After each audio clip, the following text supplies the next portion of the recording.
కన్నీటి ప్రార్థన విలువ తెలుసుకో. నువ్వు కన్నీటితో దేవుని సన్నిధిలో ప్రార్థన చేస్తే ఆ ప్రార్థనకు దేవుడు గొప్ప జవాబిస్తారు.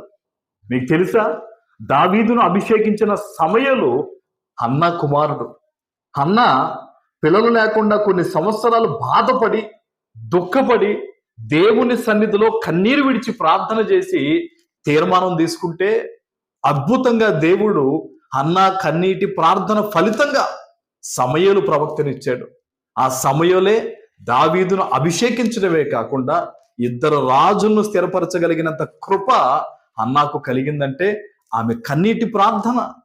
ఈరోజు నువ్వు ఎక్కడి నుంచి ఈ మాట వింటున్నా సరే, భయంకరమైన పరిస్థితులు నీ చుట్టూ ఉన్న కారు మబ్బుల వలె ఇబ్బందులు నిన్ను అలిమేసుకున్నా సరే, దేవుని పాదాల వద్ద కన్నీరు విడువు. నువ్వు అనొచ్చు, అయ్యా నేను ప్రార్థన చేయలేకపోతున్నాను, మనసు విప్పి దేవునితో మాట్లాడలేకపోతున్నాను. ఏం చెయ్యాలి అంటే కన్నీరు విడిచి ప్రార్థన చేయి. నువ్వు ప్రార్థన చేయలేకపోవడానికి కూడా కారణం ఏంటో తెలుసా? నీ జీవితంలో ప్రార్థన లేకపోవడమే. ఈరోజు ఎక్కడి నుంచి మాట వింటున్నా సరే కన్నీరు విడిచి ప్రార్థన చేసి చూడు, దానికి గొప్ప ఫలాన్ని దేవుడు నీకు ఇస్తాడు.